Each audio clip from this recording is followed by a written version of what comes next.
Hello மக்களே, women's day week அதுவுமா இந்த தாய்க்கிழவி படத்தை பற்றி கண்டிப்பாக பேசியே ஆகணும். தாய்க்கிழவி தமிழ் சினிமாவில் ரொம்ப அழகாக யதார்த்தமாக எடுக்கப்பட்ட ஒரு படம். இந்த படத்தில் பவுனுத்தாய் அம்மா எவ்வளோ தைரியமாக முற்போக்காக இருக்காங்க அப்படிங்கிறத பற்றி பேசியிருக்காங்க. ஆனால் அதே அளவுக்கு மற்ற கேரக்டர்ஸ்க்கும் இம்பார்ட்டன்ஸ் கொடுத்து ரொம்ப அழகாக எழுதியிருக்காங்க.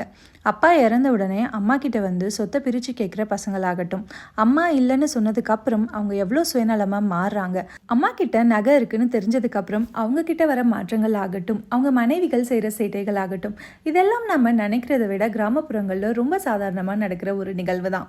தேவையே இல்லாமல் ஒரு பிரச்சனை பண்ணி அவங்க பொண்ணு அவங்க வீட்டிலேயே விட்டுட்டு போகிற மருமகன் ஆகட்டும், அவங்க அம்மாவை புரிஞ்சுக்கிட்டு அவங்கள மாதிரியே தைரியமாக இருக்க அந்த பொண்ணு கேரக்டர், மாதிரி அந்த பென்னி குயிக் அப்படிங்கிற அந்த கேரக்டர் கல்யாணம் ஆகலை அப்படிங்கிற ஒரு சின்ன விஷயத்துக்காக எந்த அளவுக்கு அவமானப்படுத்தப்பட்டு ஒதுக்கி வைக்கப்படுறாரு அப்படிங்கிற அந்த சின்ன சின்ன டீட்டெயிலிங்.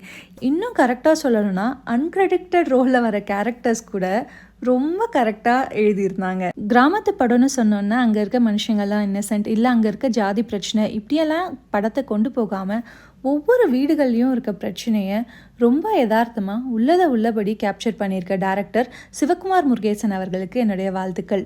எஸ்கே ப்ரொடக்ஷன்ஸ்க்கு இது ஒரு தரமான படம் தான். ராதிகா மேமோட நடிப்பு, மற்ற கேரக்டர்ஸோட நடிப்பு எல்லாமே டாப் நாச் படத்தில். ஒரு சின்ன வருத்தம் என்னென்னா, இந்த மாதிரி படங்கள் எல்லாம் பார்த்ததுக்கு அப்புறமும் சமுதாயத்தில் வரப்போகிற மாற்றம் என்னமோ சின்ன மாற்றம் தான்.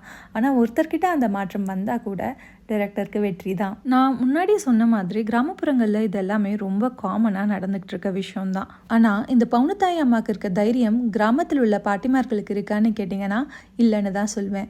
இருந்தால் ரொம்ப நல்லா இருக்குன்னு தான் சொல்லுவேன். அட்லீஸ்ட் அடுத்த ஜென்ரேஷன் கிழவிகளான நம்மளாவது தாய்க்கிழவி மாதிரி இண்டிபெண்ட்டாக, செல்ஃப் ரெஸ்பெக்டோட, செல்ஃப் சஃபிஷியண்ட்டாக சந்தோஷமாக இருப்போன்னு நம்புகிறேன். அண்ட் இதை கேட்டுட்ருக்க எல்லா பியூட்டிஃபுல் விமென்க்கும் happy women's day. Thanks for வாட்சிங் மை வீடியோ. Bye bye.